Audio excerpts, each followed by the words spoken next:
Shri Radha Raman institutes में आप सभी का बहुत बहुत स्वागत है। Welcome to Shri Radha Raman institutes.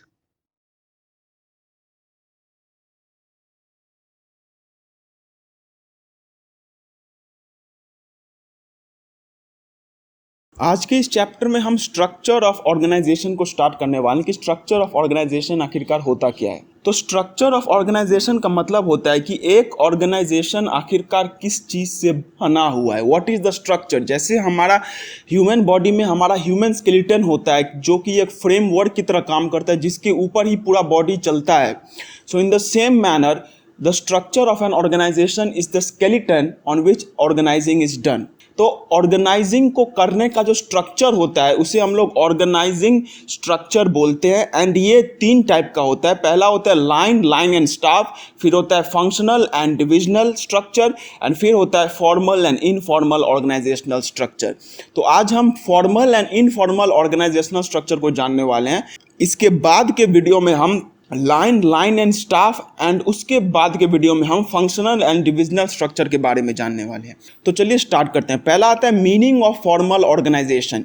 Now formal organization means the organizational structure designed and established by management to achieve organizational goals. It is a system of coordinated activities of a group of people working towards a common goal under authority and leadership. तो formal organization का मतलब क्या होता है। Formal organization का मतलब होता है वो ऑर्गेनाइजेशन जो कि एक बिजनेस के सभी कामों को करने के लिए ऑफिशियली स्टैब्लिश किया जाता है। मतलब जिस ऑर्गेनाइजेशन को ऑफिशियली कंपनी के द्वारा स्टैब्लिश किया जाता है, that is formal organization. Now formal organization means the organizational structure designed and established by management to achieve organizational goals. एक बिजनेस में जो भी गोल्स होते हैं, for example maximization of profit, increase in sales volume, increase in the share of the market, तो इन सब को अचीव करने के लिए जो भी ऑर्गेनाइजेशनल स्ट्रक्चर जो कि बनाया जाता है, that is known as formal organization. It is a system of coordinated activities of a group of people working towards a common goal under authority and leadership. ये एक कोऑर्डिनेटेड पीपल मतलब जिन लोगों के बीच में कोऑर्डिनेशन है, जिन लोगों के बीच में सिंक्रोनाइजेशन है, जिन लोगों के बीच में तालमेल है, ये उन लोगों का एक ग्रुप होता है जो कि साथ में मिल के एक पर्टिकुलर काम की तरफ काम करते हैं। तो what is formal organization. It is an organization which is established by the management, which is established by the official authority of the firm. And इसका काम क्या होता है कि फर्म का जो कुछ भी काम है उसको अटेन करना। अब ये जो फॉर्मल ऑर्गेनाइजेशन है ये हमें और भी क्लियर होता जाएगा जब हम इनफॉर्मल ऑर्गेनाइजेशन को पढ़ेंगे। तो जब मैं इनफॉर्मल को पढ़ाऊंगा तो उस टाइम मैं एक फॉर्मल का फिर से एक रिवीजन करवा दूंगा जिससे कि आपको ये और क्लियर हो सके कि फॉर्मल एंड इनफॉर्मल क्या होता है। लेकिन अभी के लिए आप समझ के रखिए कि एक बिजनेस में जो भी काम करने के लिए ऑफिशियली जो बिजनेस मैनेजमेंट के द्वारा जो ऑर्गेनाइजेशन बनाया जाता है जिससे कि काम हो सके, उसी को हम लोग फॉर्मल ऑर्गेनाइजेशन बोलते हैं। अब फीचर्स ऑफ फॉर्मल ऑर्गेनाइजेशन क्या क्या कि ऑर्गेनाइजेशन के फीचर्स क्या क्या। पहला है the formal organization structure is created intentionally by the process of organizing. तो ये जो फॉर्मल ऑर्गेनाइजेशनल स्ट्रक्चर है इसको इंटेंशनली बनाया जाता है ऑर्गेनाइजिंग प्रोसेस के द्वारा। मतलब ऑर्गेनाइजिंग प्रोसेस के द्वारा इसे जानबूझकर बनाया जाता है, एक इंटेंशन के साथ बनाया जाता है कि हमें कुछ गोल्स अचीव करने हैं, and for achievement of those goals इसको बनाया जाता है। सो formal organization is established intentionally, that is established with a particular intention। वो कुछ भी हो सकता है, sales maximization, increase in profit levels, increase in share of the market, वो कुछ भी हो सकता है, लेकिन दैट इज इस्टेब्लिश्ड इंटेंशनली। उसको एक इंटेंशन के साथ इस्टेब्लिश किया जाता है कि हाँ हमें ये गोल है, ये इसको अचीव करना है। फिर इसके बाद the purpose of formal organizational structure is achievement of organizational goal. अब हम जानते हैं कि एक सिंगल आदमी अपने आप में मिलके सब कुछ नहीं कर सकता है।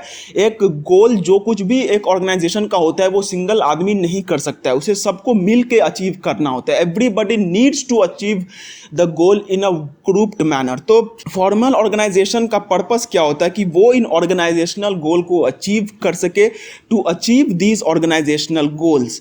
तो जो गोल्स को अचीव करने के लिए एक ऑर्गेनाइजेशन बनाया जाता है उसको अचीव करने का मेन काम होता है फॉर्मल ऑर्गेनाइजेशनल स्ट्रक्चर का। फिर है informal organisational structure, each individual is assigned a specific job. अब ये हमने फेयल्स के प्रिंसिपल ऑफ मैनेजमेंट में भी पढ़ा हुआ था कि हर एक को उसके हिसाब से एक ही काम मिलना चाहिए, एंड उसमें जब वो बार बार स्पेशलाइज करता जाएगा तो वो उसमें और माहिर होता जाएगा, वो जितना उसमें काम करेगा वो उतना माहिर होते जाएगा।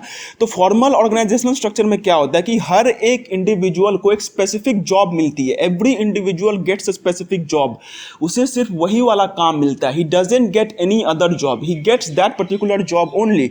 उसको जो काम करना है उसे सिर्फ वही काम करने को मिलता है। So that is the third feature of organizational structure. फिर in formal organization every individual is assigned a fixed authority और डिसीजन मेकिंग पावर। अब हर किसी को एक जॉब असाइंड होता है जो कि उसके क्षमता के हिसाब से होता है। इन द सेम मैनर हर किसी को एक फिक्स्ड अथॉरिटी भी असाइंड होती है या फिर एक डिसीजन लेने का पावर भी उससे असाइंड होता है। Everybody is assigned a fixed authority and a decision making power. In formal organization every individual is assigned a fixed authority or decision making power. हर किसी को एक fixed authority या फिर एक decision making power दिया जाता है। Everybody is given a decision making power. हर किसी को एक decision लेने का power होता है कि वो अपने पावर के हिसाब से डिसीजंस ले सकता है। फिर इसके बाद आता है formal organizational structure results in creation of superior subordinate relations. इसमें क्या होता है कि सुपीरियर सबऑर्डिनेट रिलेशंस बनते हैं, मतलब जो हमसे ऊपर हैं के लोग हैं और जो हमारे साथ के लोग हैं उन सब के साथ एक रिलेशंस बनता है जो कि एक फॉर्मल रिलेशन होता है। So it results in creation of a formal relation between the superior and the subordinate employees. फिर इसके बाद है formal organizational structure creates a scalar chain of communication in the organization. अब इससे होता क्या है कि एक स्केलर चेन ऑफ कम्युनिकेशन बनता है। There is a scalar chain of communication जो कि बनता है, एक पर्टिकुलर ऑर्डर में इंफॉर्मेशन जाता है, जो कि हमने फेयल्स के प्रिंसिपल ऑफ मैनेजमेंट में भी पढ़ के रखा हुआ था कि सबसे पहले अगर इंफॉर्मेशन लेबर से जाना है ओनर के पास तो उसे सबसे पहले लेबर के बाद सुपरवाइजर के पास, फिर उसके बाद मैनेजर के पास, फिर उसके बाद सीईओ के पास, फिर उसके बाद जाके मालिक के पास पहुंचना चाहिए। उसे डायरेक्टली लेबर से मालिक के पास नहीं पहुंचना चाहिए। So that is what we called a scalar chain of communication, कि एक स्केलर चेन में, एक पर्टिकुलर चेन में उसका कम्युनिकेशन होता है। फिर इसके बाद है मेरिट्स ऑफ फॉर्मल ऑर्गेनाइजेशन, की फॉर्मल ऑर्गेनाइजेशन के मेरिट्स क्या क्या होते हैं। So the merits of formal organization are as follows. First है systematic working. Formal organizational structure results in systematic and smooth functioning of an organisation.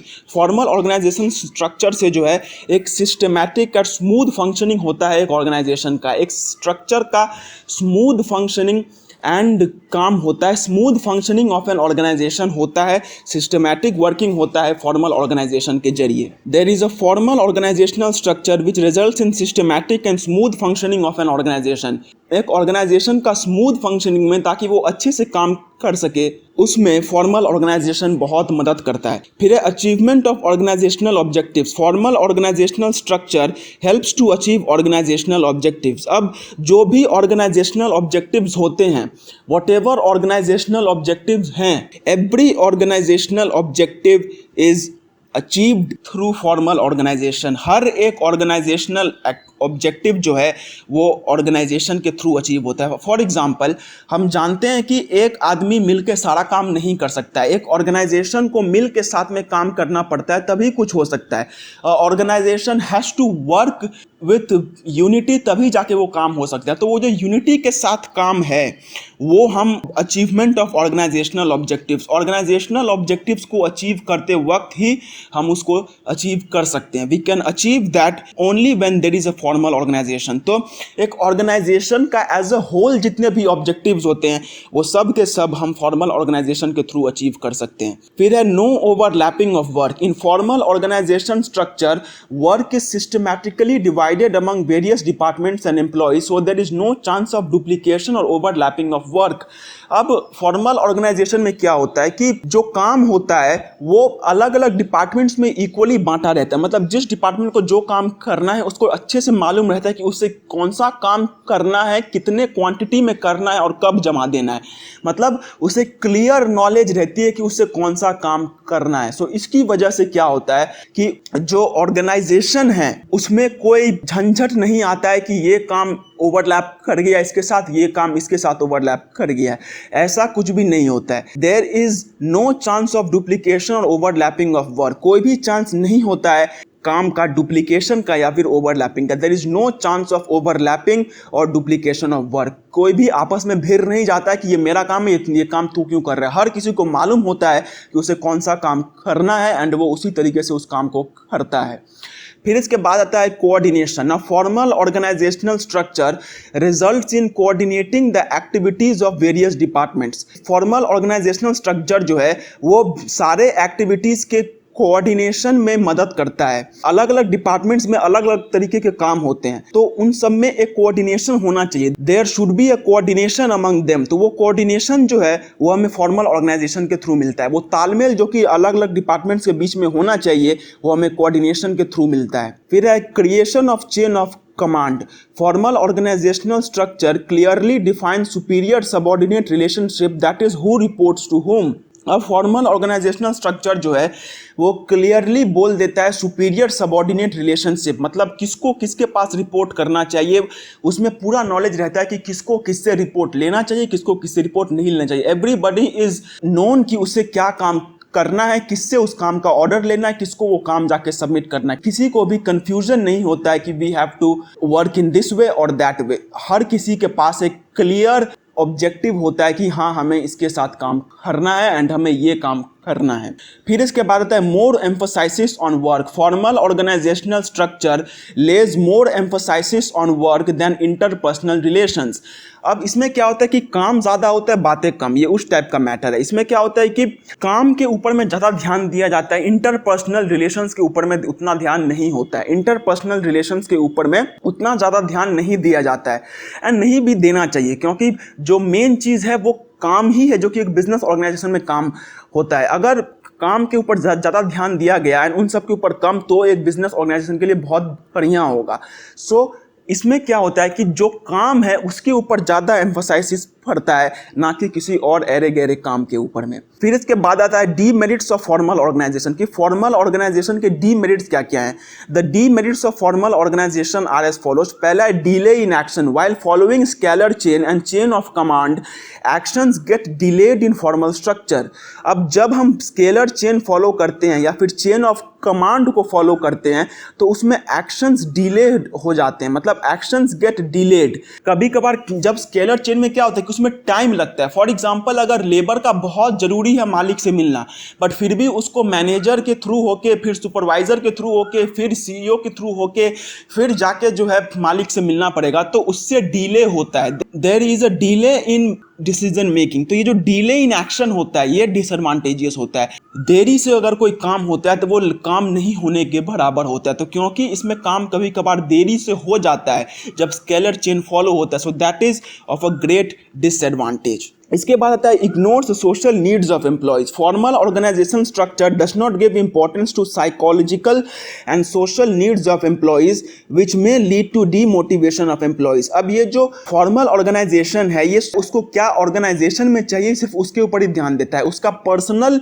क्या need है उसके ऊपर फॉर्मल ऑर्गेनाइजेशन ध्यान नहीं देता है। Formal organization just pays attention to what the employees need in order to just do the work. उन्हें किसी भी बाकी के काम से कोई भी मतलब नहीं है, उन्हें सिर्फ उसी काम से मतलब है जो कि उनके लिए फायदेमंद होगा। So that is the reason. इसमें क्या होता है कि जो ऑर्गेनाइजेशन है उसके लोग जो हैं उनका सिर्फ जितना काम उन्हें करना चाहिए सिर्फ वही हो पाता है, बाकी के काम नहीं हो पाते हैं। सो बिकॉज ऑफ दिस जितने भी सोशल नीड्स हैं वो तो फुलफिल हो जाते हैं, लेकिन प्राइवेट नीड्स फुलफिल नहीं होते हैं। हम जानते हैं कि हमारे बिजनेस ऑर्गेनाइजेशन में हमें अपने एम्प्लॉयज़ का ध्यान रखना पड़ेगा। सिर्फ उनसे काम करवा लेने से नहीं होता है, हमें उनसे काम करवा लेने से सिर्फ काम नहीं चलेगा, हमारा उनके ऊपर ध्यान देना भी जरूरी, लेकिन वो ध्यान यहाँ पे नहीं दिया जाता है। फिर इसके बाद है emphasis on work only. Formal organizational structure gives importance to work only, it ignores human relations, creativity, talents etcetera. ये हमने प्रीवियस पॉइंट में भी जाना हुआ है कि इसमें जो है सिर्फ काम के ऊपर में ही ध्यान दिया जाता है। जितना काम करना है सिर्फ उसके ऊपर ही ध्यान दिया जाता है और किसी भी बात के ऊपर ध्यान नहीं दिया जाता है। तो इसकी वजह से ये एक डिसएडवांटेज पैदा कर देता है, क्योंकि इससे human relations, creativity and talents, इनके ऊपर में जो है अफेक्ट पड़ता है। It affects human relations, creativity and talent, क्योंकि इसमें उन सब के ऊपर में ध्यान नहीं दिया जा रहा है, सिर्फ काम के ऊपर में ध्यान दिया जा रहा है। इसके बाद आता है इग्नोर्स टैलेंट्स ऑफ एम्प्लॉयज।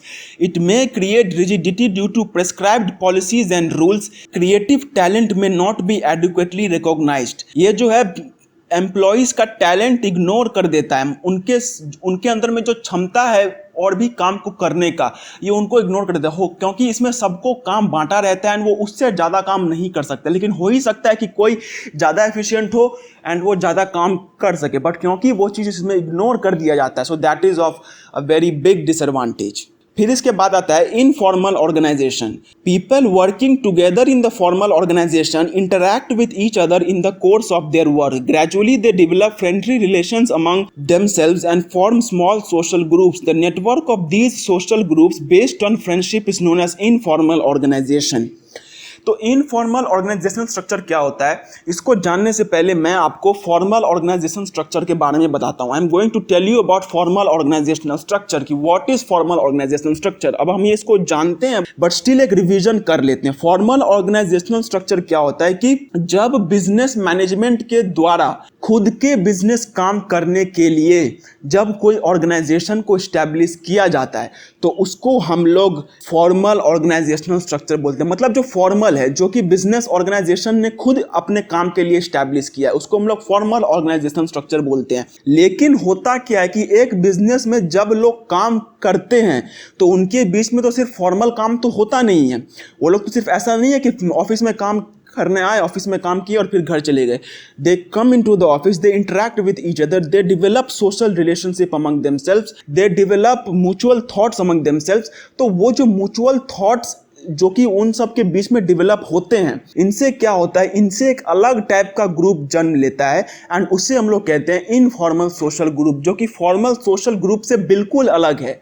ये फॉर्मल सोशल ग्रुप को बनाया गया है बिजनेस का काम करने के लिए, लेकिन फॉर्मल सोशल ग्रुप का फंक्शनिंग होते होते जब लोग अपने में इंटरेक्शन करते हैं तो वो जो ग्रुप बन जाता है उसे हम लोग इनफॉर्मल सोशल ग्रुप कहते हैं। फॉर एग्जांपल, जब हम अपने स्कूल डेज में थे या फिर जब हम अपने कॉलेज डेज में थे तो हमें एक क्लास में डाला गया था, तो वो क्लास था हमारा फॉर्मल ऑर्गेनाइजेशन। लेकिन उस क्लास में जिन जिन दोस्तों का एक जैसा सोचना था, जो कि एक जैसे काम करते थे, जिनका दोस्ती एक टाइप का था, वो सब एक एक ग्रुप में रहते थे। तो वो जो ग्रुप जो कि बन गया, दैट ऑर्गेनाइजेशन जो कि बन गया है, that is known as informal organization.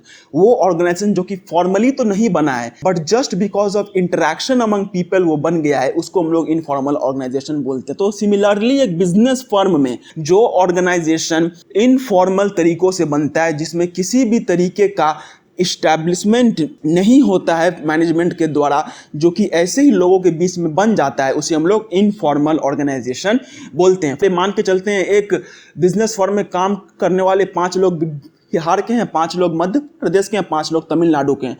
तो जो लोग एक ही स्टेट से हैं, जाहिर सी बात है वो लोगों के इंटरेस्ट एक होंगे, तो वो लोग अपने कुछ ग्रुप्स बनाएंगे। ऑन दी अदर हैंड किसी को फुटबॉल पसंद है, किसी को क्रिकेट पसंद है, तो जिनको फुटबॉल पसंद है वो अपना एक ग्रुप बनाएंगे, जिनको क्रिकेट पसंद है वो उनका एक ग्रुप बनाएंगे। तो यहाँ पे हो क्या रहा है, यहाँ पे ग्रुप्स बन रहा है, यहाँ पे ऑर्गेनाइजेशन बन रहा है। एंड ये जो ऑर्गेनाइजेशन जो कि बन रहा है, ये किसी भी बिजनेस ऑर्गेनाइजेशन के द्वारा फॉर्मली इस्टेब्लिश्ड नहीं है, ये बस ऐसे ही बन गया है। एंड इस टाइप की ऑर्गेनाइजेशन को हम लोग इनफॉर्मल ऑर्गेनाइजेशन बोलते हैं। फिर इसके बाद आता है फीचर्स ऑफ इनफॉर्मल ऑर्गेनाइजेशन की इनफॉर्मल ऑर्गेनाइजेशन के फीचर्स क्या क्या हैं। पहला है the features of informal organization are as follows. Informal organisational structure gets created automatically without any intended efforts of managers. ये हम जानते हैं कि ये अपने आप बन जाता है, इसमें कोई भी इंटेंशन नहीं होता है मैनेजर्स का कि इसको हमें इसलिए इस्टेब्लिश करना है, ये खुद ब खुद इस्टेब्लिश हो जाता है। जैसा कि हमने वहाँ पे देखा कि बिहार के लोग अपने में एक ग्रुप बना रहे थे, मध्य प्रदेश के लोग अपने में एक ग्रुप बना रहे थे, तमिलनाडु के लोग अपने में एक ग्रुप बना रहे थे, जिनको फुटबॉल पसंद था वो अपने में एक ग्रुप बना रहे थे, जिनको क्रिकेट पसंद था वो अपने में एक ग्रुप बना रहे थे।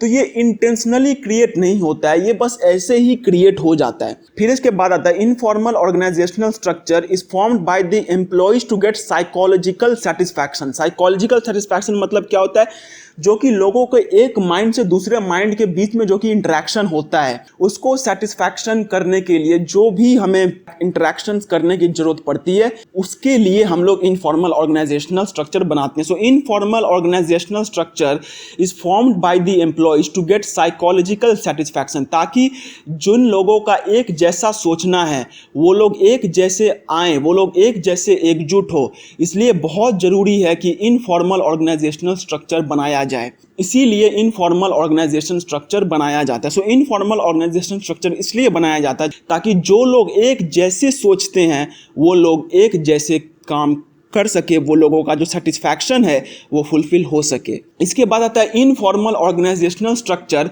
Does not follow any fixed path और फ्लो ऑफ अथॉरिटी और कम्युनिकेशन। इसमें कोई स्केलर चेन नहीं होता है कि इस तरीके से मैसेज जाना है। ऐसा नहीं है कि जो फुटबॉल पसंद करता है उसमें जो सबसे ज़्यादा फुटबॉल पसंद करते हैं उन दोनों के बात के लिए एक स्केलर चेन होगा, नहीं, इसमें जिसको भी जिससे बात करना है वो उस तरीके से बात कर सके। That is no specific rule कि इस रूल के थ्रू उनको एक दूसरे से बात करना होगा, उनको जिस तरीके से पसंद है वो उस तरीके से बात कर सकते हैं। फिर इसके बाद आता है source of information can not be known under informal structure as any person can communicate with anyone in the organization. इसमें क्या होता है कि कहाँ से बात उठा उसका कोई ठीक नहीं होता है। फॉर एग्जाम्पल हम लोग जानते हैं कि अगर फॉर्मल ऑर्गेनाइजेशन में ट्रांसपोर्ट डिपार्टमेंट का कहीं से बात उठा होगा तो वो ट्रांसपोर्ट डिपार्टमेंट के मैनेजर्स नहीं उठाया होगा।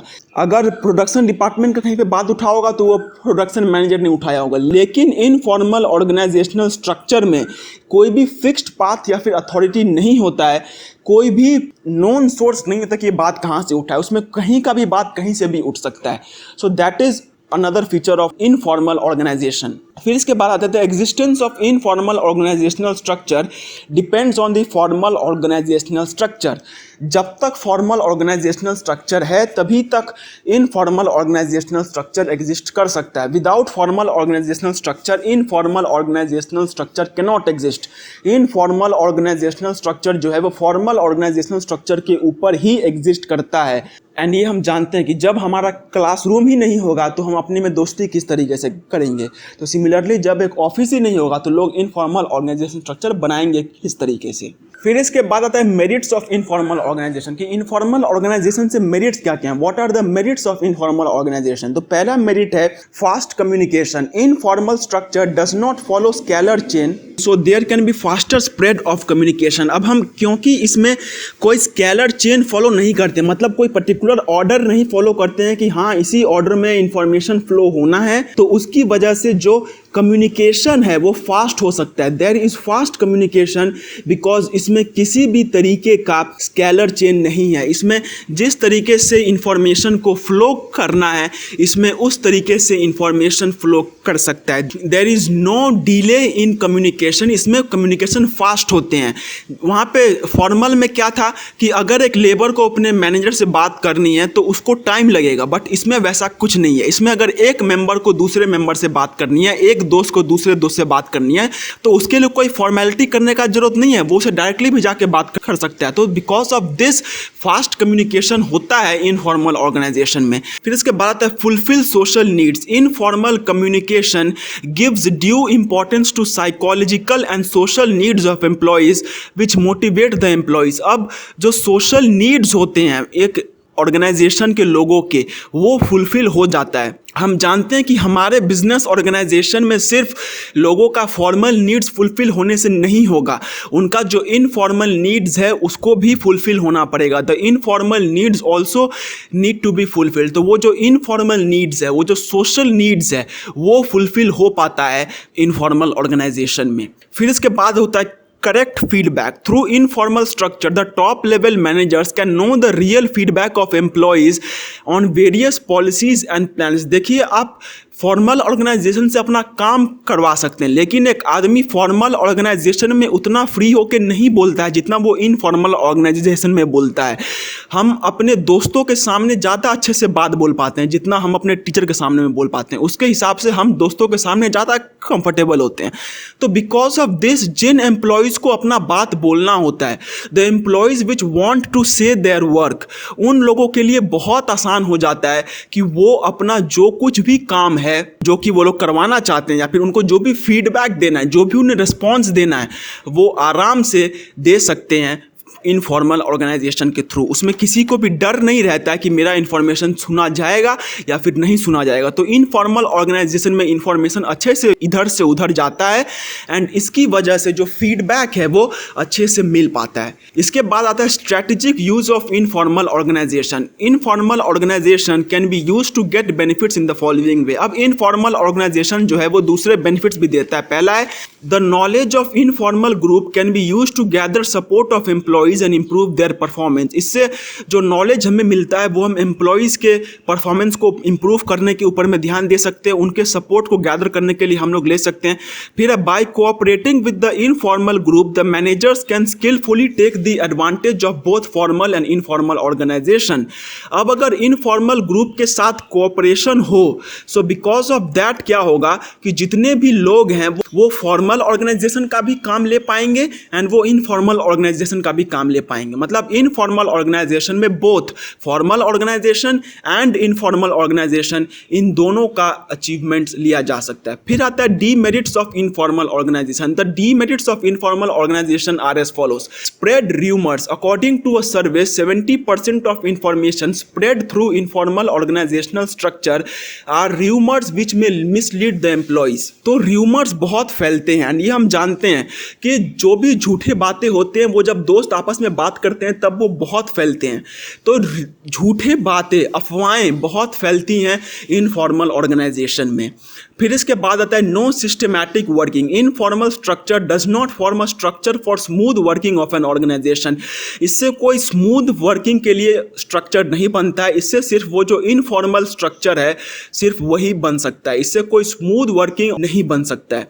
फिर मे bring negative results. If informal organization opposes the policies and changes of management, then it becomes very difficult to implement them in organization. अब informal organization एक पर्सनल चीज़ है, वो ज़्यादा प्रैक्टिकल है as compared to formal organization. तो अगर informal organization में जो लोग हैं वो तो ज़्यादा फ्रेंडली होते हैं, जैसे लेबर यूनियंस होते हैं वो एक तरीके का इनफॉर्मल ऑर्गेनाइजेशन होता है, वो मैनेजमेंट ने इस्टेब्लिश नहीं किया है, वो खुद ब खुद जो कि लेबर्स एक जैसा सोचते हैं उन लोगों ने अपने बीच में इस्टेब्लिश कर लिया है। तो अगर वो लोग किसी भी चीज़ का अपोजिशन करते हैं तो उससे उस चीज़ को इम्प्लीमेंट करना बहुत मुश्किल हो जाता है। इसके बाद आता है more emphasis to individual interest. Informal structure gives more importance to satisfaction of individual interest as compare to organizational interest. एक ऑर्गेनाइजेशन के जो इंटरेस्ट होते हैं उससे ज़्यादा एक इंडिविजुअल के इंटरेस्ट के ऊपर में ध्यान दिया जाता है इनफॉर्मल ऑर्गेनाइजेशन में। इनफॉर्मल ऑर्गेनाइजेशन में सभी लोग अपने काम के ऊपर में ज़्यादा ध्यान नहीं देते हैं, वो अपने ऊपर में ज़्यादा ध्यान देते हैं। ये इसका एक डीमेरिट है। फिर इसके बाद आता है इनफॉर्मल ऑर्गेनाइजेशन और फॉर्मल ऑर्गेनाइजेशन के बीच में डिफरेंसेस क्या क्या हैं। तो फॉर्मल ऑर्गेनाइजेशन का पहला पॉइंट क्या है कि it is created by top level of management. हम जानते हैं कि फॉर्मल ऑर्गेनाइजेशन जो है वो इंटेंशनली क्रिएट किया जाता है टॉप लेवल ऑफ मैनेजमेंट के द्वारा। फिर इनफॉर्मल ऑर्गेनाइजेशन का क्या है, it arises automatically from social interactions among employees and जिन एम्प्लॉइज का एक जैसा सोचना है, एक जैसा माइंडसेट है, उनके बीच में जब इंटरेक्शन होता है तो उससे जो है इनफॉर्मल ऑर्गेनाइजेशन ऑटोमेटिकली अराइज कर जाता है। फॉर्मल ऑर्गेनाइजेशन का जो एम होता है वो ऑर्गेनाइजेशनल गोल्स को अचीव करना होता है। It aims at achieving the organizational goals. एक ऑर्गेनाइजेशन के जो गोल्स होते हैं ये उनको अचीव करने में हेल्प करता है, जबकि इनफॉर्मल ऑर्गेनाइजेशन का जो एम होता है वो होता है सोशल और कल्चरल नीड्स जो कि एम्प्लॉयज़ हैं उनको फुलफिल करना। फॉर्मल ऑर्गेनाइजेशन का एक क्लियर और वेल डिफाइंड स्ट्रक्चर होता है। It has a clear and well defined structure. उसी स्ट्रक्चर में जो है वो काम होना है। और इनफॉर्मल ऑर्गेनाइजेशन का कोई भी क्लियर या फिर वेल डिफाइंड स्ट्रक्चर नहीं होता है। इसमें जिस तरीके से भी कोई इंटरैक्ट करना चाहिए वो उस तरीके से भी इंटरैक्शन कर सकता है। इसमें किसी भी तरीके का फॉर्मेलिटी नहीं होता है। फॉर्मल ऑर्गेनाइजेशन का है कि it emphasises on efficiency of jobs and functions.